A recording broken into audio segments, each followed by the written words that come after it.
gozo tenho em meu coração. Creio eu na Bíblia, livro de meu Deus. Para minha Bíblia é o maná do céu, mostra-me o caminho para o lar celestial. Acho eu na Bíblia graça divina.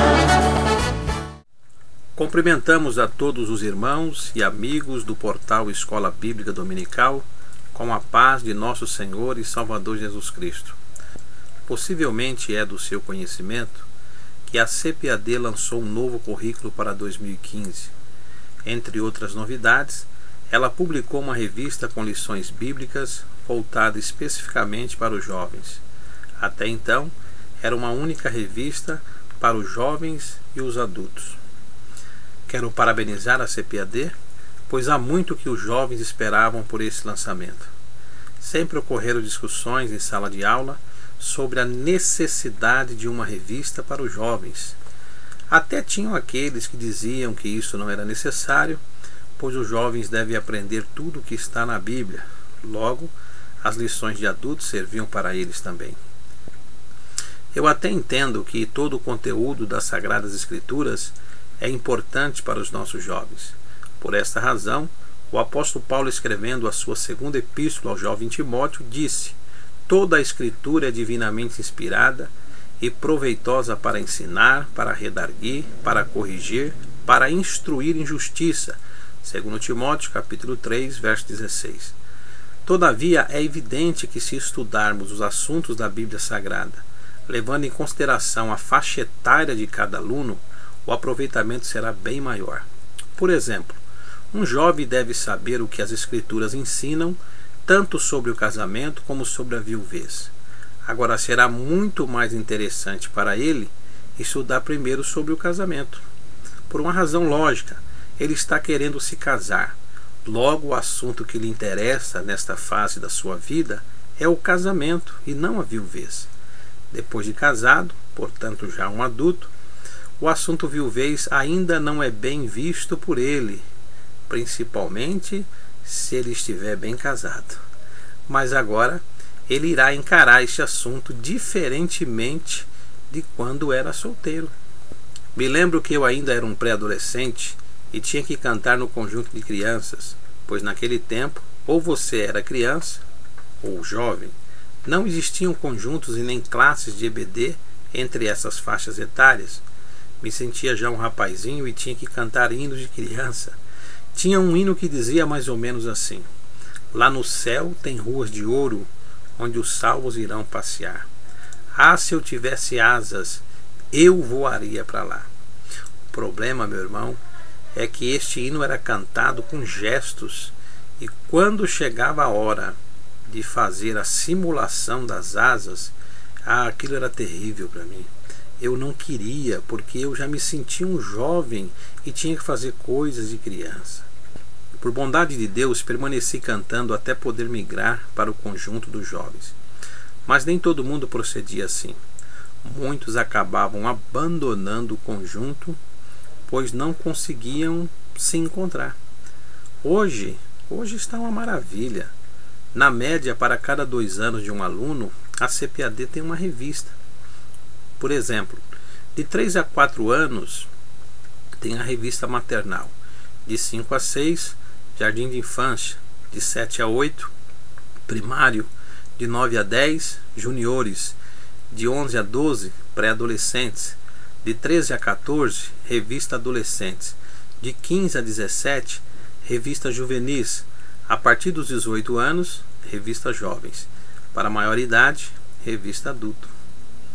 Mas infelizmente, mesmo com todos esses benefícios e facilidades, tem muitos cristãos que ainda não estudam a palavra de Deus. É exatamente por isso que o portal EBD, no intuito de colaborar com o aprendizado dos professores e alunos, disponibiliza semanalmente as pré-aulas da revista adulto. E agora, para o primeiro trimestre de 2015, também disponibilizará as pré-aulas da revista Juvenis e Jovens. O meu amigo, professor Olímpio Pereira, é quem fará as pré-aulas das lições da revista Juvenis. Meu nome é Fernando Tavares, sirvo como pastor na Igreja Assembleia de Deus, Ministério do Belém.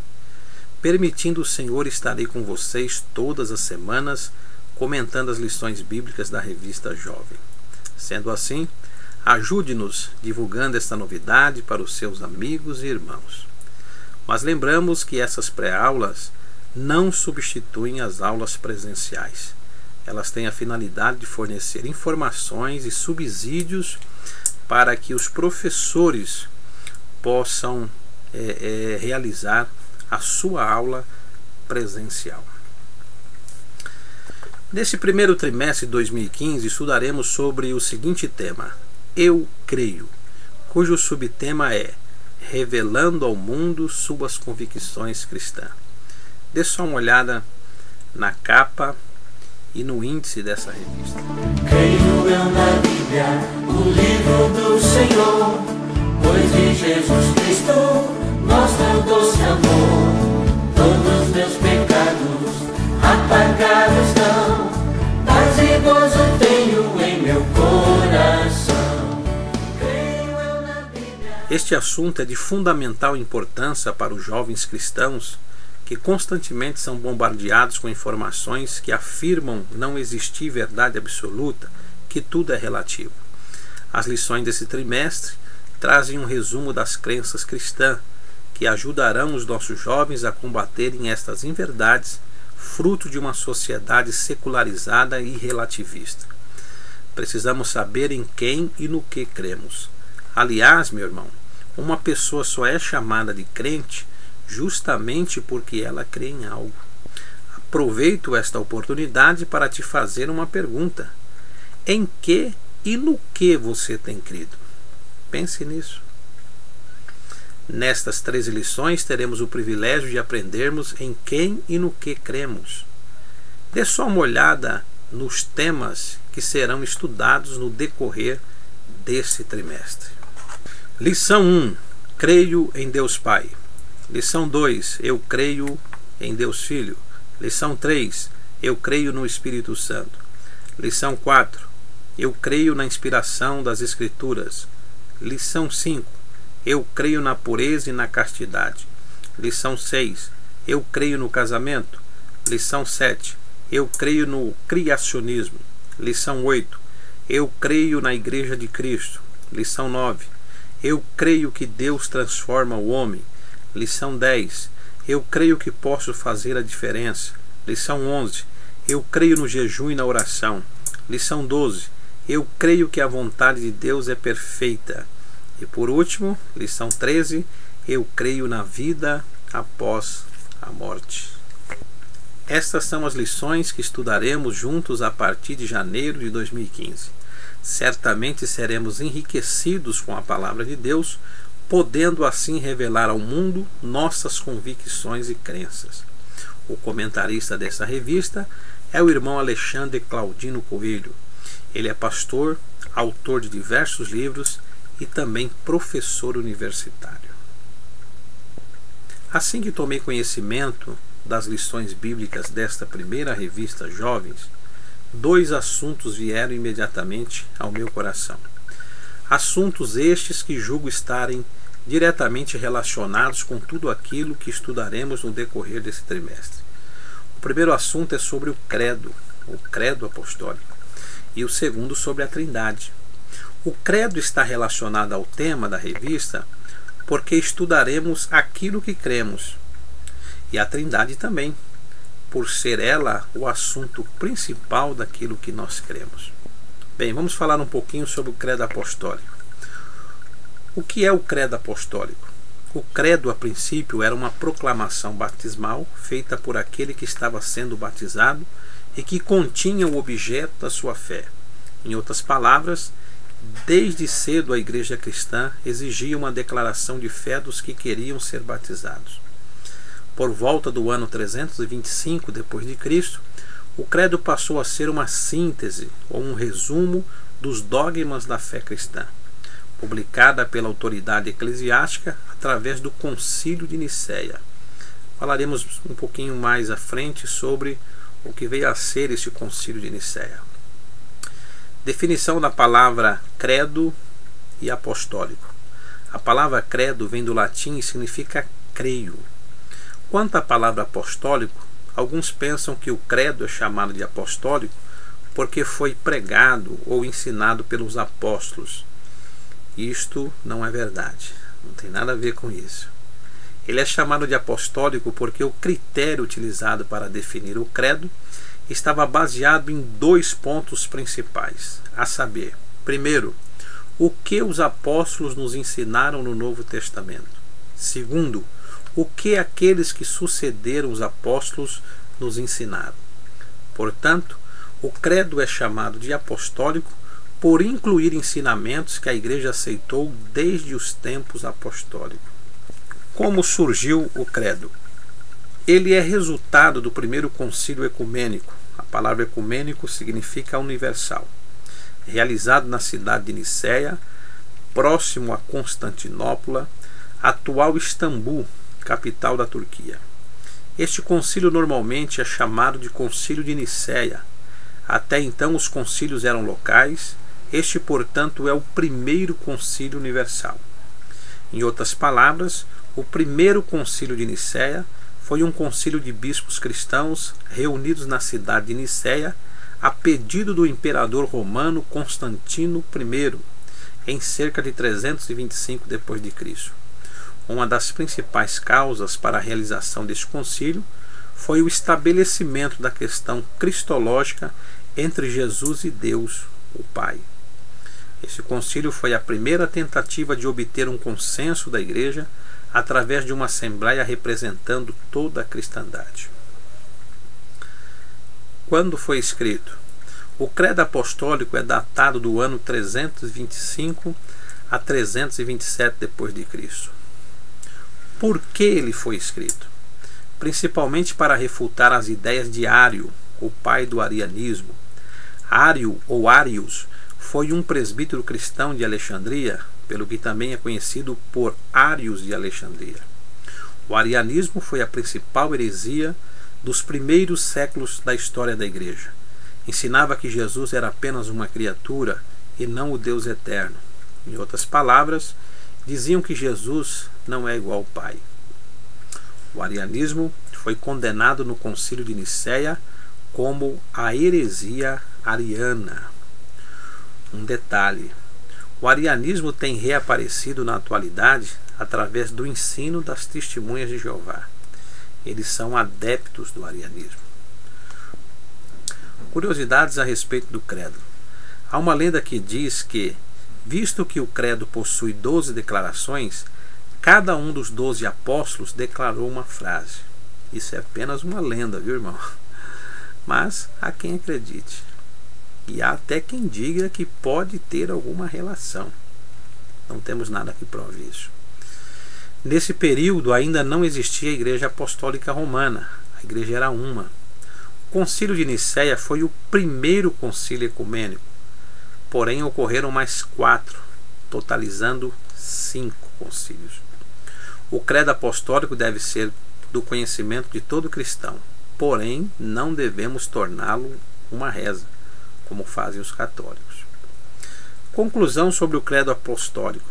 É importante salientar que desde cedo a Igreja enfrentou vários problemas internos e externos, que fizeram com que ela se preocupasse ainda mais com a sua doutrina. Surgiram as mais diversas interpretações com relação à pessoa e o ministério de Cristo, como também com relação à ressurreição e à vida eterna. Tudo isso levou a Igreja a estabelecer o seu padrão doutrinário, que recebeu o nome de credo apostólico. Podemos então dizer que o credo apostólico, ele contém o padrão doutrinário da Igreja. Visto que o credo surgiu do zelo da Igreja para com as verdades bíblicas, é fundamental que uma igreja que se considere ortodoxa tenha o seu credo, sua declaração de fé ou a sua confissão de fé. Você conhece o credo da sua igreja? Você já viu se a sua igreja tem uma declaração de fé, uma confissão de fé? Isso é muito importante. muitos crentes, muitos cristãos não conhecem a declaração de fé ou a confissão de fé da sua igreja, ou até mesmo o credo quando ela tem. É necessário que nós conheçamos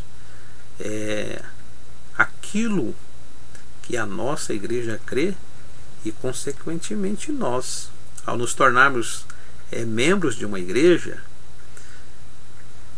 subentende-se que nós aceitamos o credo dela. Vejamos algumas versões do credo. Nós temos aí, esse credo aí é o credo dos concílios de Niceia e Constantinopla. Este é o credo da Conferência Episcopal Portuguesa.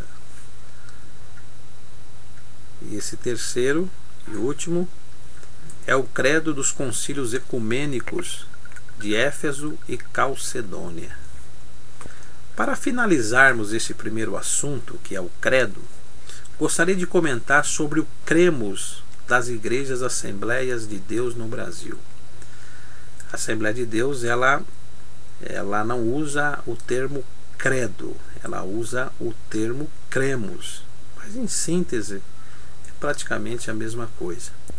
Conforme comenta o pastor Altair Germano em seu blog, o cremos da nossa igreja é uma declaração de fé concisa e sintetizada, que equivale aos credos elaborados e presentes na grande tradição cristã.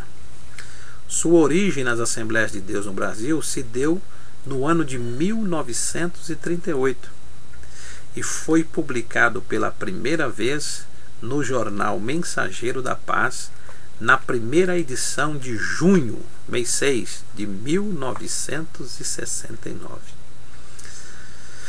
Concordo com o pastor Altair Germano, que diz ser a favor não apenas de um credo nas Assembleias de Deus no Brasil, mas de um documento mais amplo, como uma confissão de fé, para minimizar a crise de identidade doutrinária que assola a nossa igreja. Para conhecimento, eu vou mostrar para vocês o credo, na verdade o cremos, das igrejas da Assembleia de Deus no Brasil. Eu dividi aqui em 4 partes para que fosse possível a leitura. Então, o cremos da Igreja Assembleia de Deus, ela tem 14 tópicos. Diz assim: cremos em um só Deus eternamente subsistente em 3 pessoas, o Pai, o Filho e o Espírito Santo. Na inspiração verbal da Bíblia Sagrada, única regra infalível de fé, normativa para a vida e o caráter cristão. Na concepção virginal de Jesus, em sua morte vicária e expiatória, em sua ressurreição corporal dentre os mortos e sua ascensão vitoriosa aos céus. Na pecaminosidade do homem que o destituiu da glória de Deus, e que somente o arrependimento e a fé na obra expiatória e redentora de Jesus Cristo é que poderá restaurá-lo a Deus. Aí está, tem um erro aí, seria restaurá-lo, está a restaurar. 5. Na necessidade absoluta do novo nascimento pela fé em Cristo e pelo poder atuante do Espírito Santo e da Palavra de Deus para tornar o homem digno do reino dos céus. No perdão dos pecados, na salvação presente e perfeita e na eterna justificação da alma, recebidos gratuitamente de Deus pela fé e no sacrifício efetuado por Jesus em nosso favor. No batismo bíblico, efetuado por imersão do corpo inteiro, em uma só vez em águas, em nome do Pai, do Filho e do Espírito Santo, conforme determinou o Senhor Jesus Cristo. 8. Na necessidade e na possibilidade que temos de viver vida santa mediante a obra expiatória e redentora de Jesus Cristo no Calvário, através do poder regenerador, inspirador e santificador do Espírito Santo, que nos capacita a viver como fiéis testemunhas do poder de Cristo. No batismo bíblico, no Espírito Santo, que nos é dado por Deus, mediante a intercessão de Cristo, com a evidência inicial de falar em outras línguas, conforme a sua vontade. Na atualidade dos dons espirituais distribuídos pelo Espírito Santo à Igreja para a sua edificação conforme sua soberana vontade. 11. Na segunda vinda premilenial de Cristo, em duas fases distintas. Primeira, invisível ao mundo para arrebatar a sua Igreja fiel da terra antes da grande tribulação. Segunda, visível e corporal, com sua Igreja glorificada para reinar sobre o mundo durante 1000 anos. Que todos os cristãos comparecerão ante o tribunal de Cristo para receber a recompensa dos seus feitos em favor da causa de Cristo na terra. No juízo vindouro, que recompensará os fiéis e condenará os infiéis. 14 e último. E na vida eterna de gozo e felicidade para os fiéis e de tristeza e tormento para os infiéis. Esse então é o cremos das igrejas Assembleias de Deus no Brasil, que equivale ao credo. Em outras palavras, é o credo da Assembleia de Deus. É o que os membros da Assembleia de Deus creem. Pelo menos deveriam crer, né? Pois bem, agora nós vamos falar sobre o segundo assunto, que é a Trindade. Esse assunto polêmico e difícil. De antemão eu queria dizer aos irmãos que eu não tenho a pretensão de esclarecer e eliminar com todas as dúvidas que vocês têm com relação à Trindade, até porque isso é impossível. Mas nós queremos comentar um pouco sobre o que é a Trindade, conforme diziam os pais da igreja e aquilo que é consenso entre as igrejas ortodoxas, né? As 3 primeiras lições desse trimestre abordam os seguintes assuntos: eu creio em Deus Pai, eu creio em Deus Filho, eu creio no Espírito Santo. Resumindo, eu creio na Trindade. Existe uma grande polêmica com relação à Trindade, aos que creem e os que não creem na sua existência. Mesmo para os que creem surge uma dificuldade: como explicá-la? Uns dizem que são 3 deuses, outros que é um só Deus que se manifesta em 3. Afinal de contas, quais desses pensamentos estão corretos? Em primeiro lugar, vamos começar falando o que não é a doutrina da Trindade. A doutrina da Trindade não é o sabelianismo. Sabélio, que era um presbítero, cria na noção de que só havia uma pessoa divina, o Deus Pai, que se manifesta nas 3 formas: Pai, Filho e Espírito Santo. Ou seja, ele é alguém que se transformou no processo da história. A doutrina da Trindade também não é o modalismo. Paulo de Samósata, bispo de Antioquia, entendia que Deus se apresentou de 3 modos, mas não existia eternamente como 3 pessoas. Vamos falar um pouquinho sobre a dificuldade de explicar o conceito cristão de Trindade. O grande problema que existe com relação ao conceito cristão de Trindade é que não podemos explicá-lo satisfatoriamente. A Trindade é um conceito impossível de ser totalmente compreendido por qualquer ser humano, quanto mais explicado. Deus é infinitamente maior que o ser humano. Por esta razão, não podemos achar que seremos capazes de entendê-lo na sua totalidade.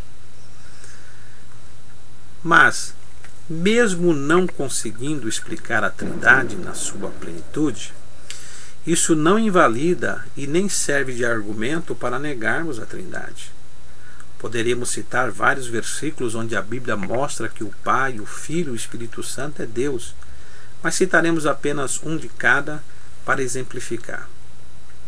Primeiramente vamos ler Efésios 4:6, que diz assim: um só Deus, Pai de todos, o qual é sobre todos, age por meio de todos e está em todos. Então esse versículo aqui, ele é claro em dizer que existe um só Deus. Acontece que todo estudante da Bíblia Sagrada sabe que não podemos tomar um versículo isolado para explicar uma verdade ou uma doutrina. Sendo assim, vamos para os próximos versículos. Evangelho de João, capítulo 17, verso 3. O Pai é Deus, assim como o Filho também é Deus.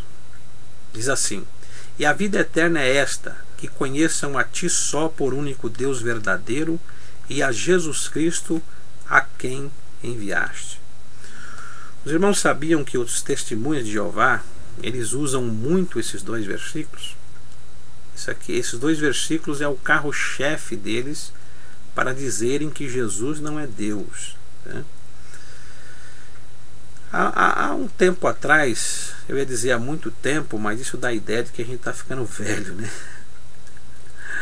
Mas há um tempo atrás, eu ainda era solteiro, eu estava indo trabalhar de metrô juntamente com uma jovem da igreja que eu congregava, que era filha do meu pastor.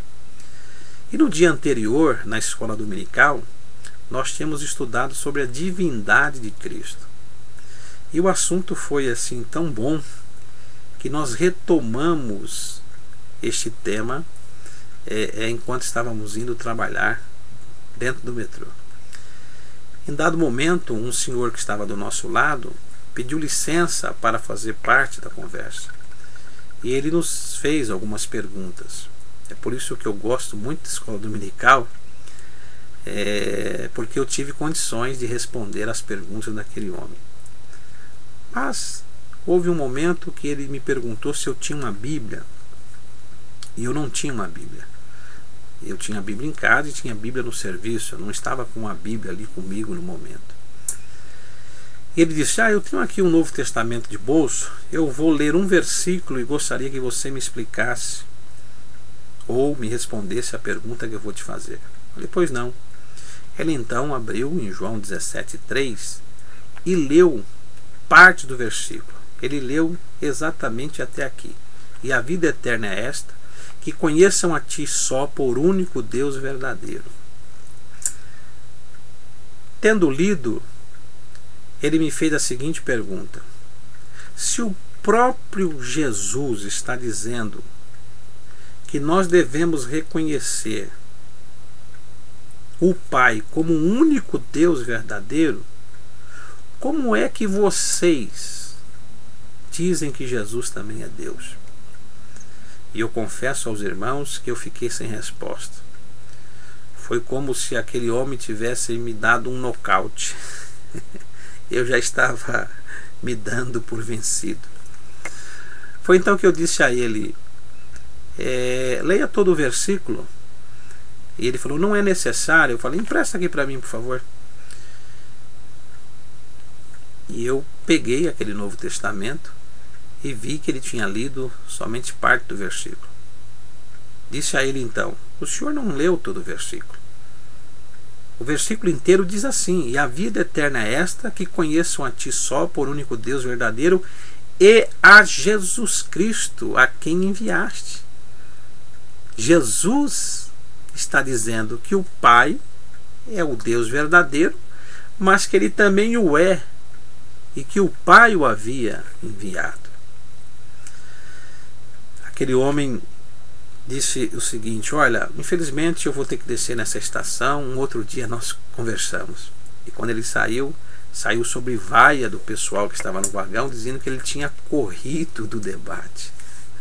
Eu fiquei contente porque, de certo modo, eu pude dialogar com aquele homem e dar resposta a tudo aquilo que ele havia me perguntado. É por isso que eu digo, né, o crente, o cristão, ele tem que ser no mínimo aluno da escola dominical, irmãos. É inconcebível crentes que passam anos após anos na igreja sem frequentarem uma escola dominical. E as desculpas são as mais esfarrapadas que existem, né? Eles colocam culpa na igreja, no pastor, na lição, no comentarista, nos professores, no superintendente. Eles só não têm coragem e a sinceridade de reconhecer que o problema são eles mesmos. Então você que é aluno da escola dominical,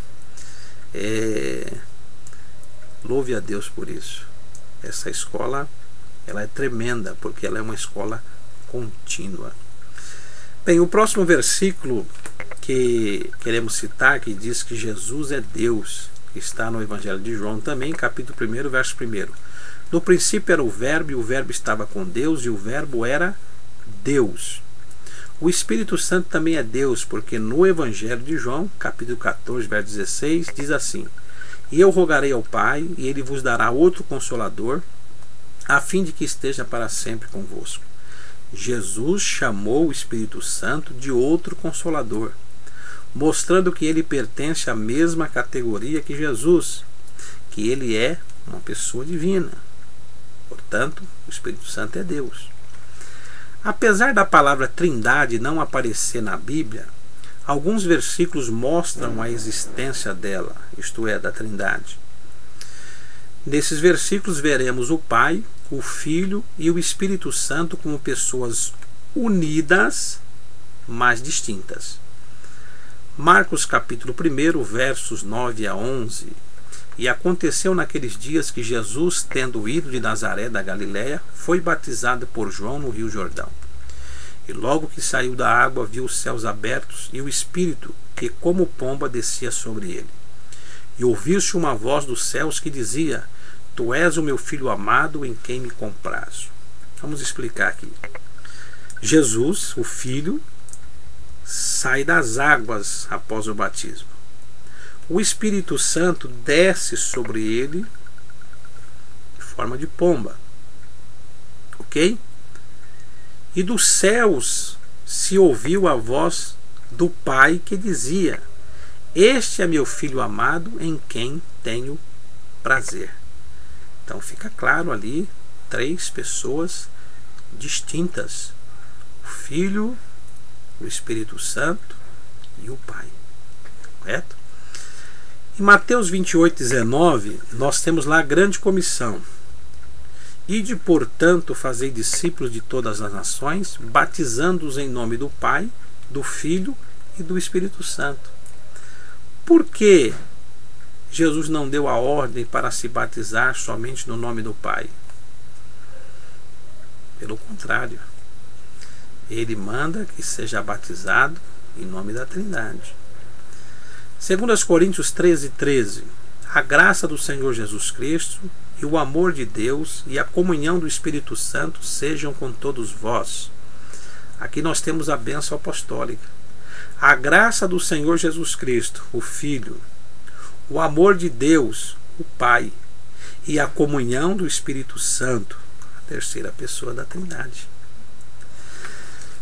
Acabamos de verificar que a Bíblia Sagrada ensina que o Pai é Deus, que Jesus é Deus e que o Espírito Santo é Deus. Ela também ensina que há um só Deus. Para algumas pessoas, ou para a maioria das pessoas, isso aqui é um problema, porque nos deparamos com uma dificuldade. Como podem 3 serem um? Ou como pode um ser 3? Difícil, né? Uma das muitas tentativas de se explicar a Trindade é esta. O mistério da Trindade consiste em que em Deus há uma única essência e 3 pessoas distintas: Pai, Filho e Espírito Santo, cada uma das quais é Deus, sem ser 3 deuses, mas um único e só Deus. Podemos comparar este mistério da Trindade com o Sol. O Sol está no céu. Ele produz luz e calor. A luz e o calor são distintos do Sol. A Trindade é algo parecido. O Filho e o Espírito Santo são iguais em natureza ao Pai, mas são um só Deus. O Pai é Deus, o Filho é Deus e o Espírito Santo é Deus. 3 pessoas, um único Deus.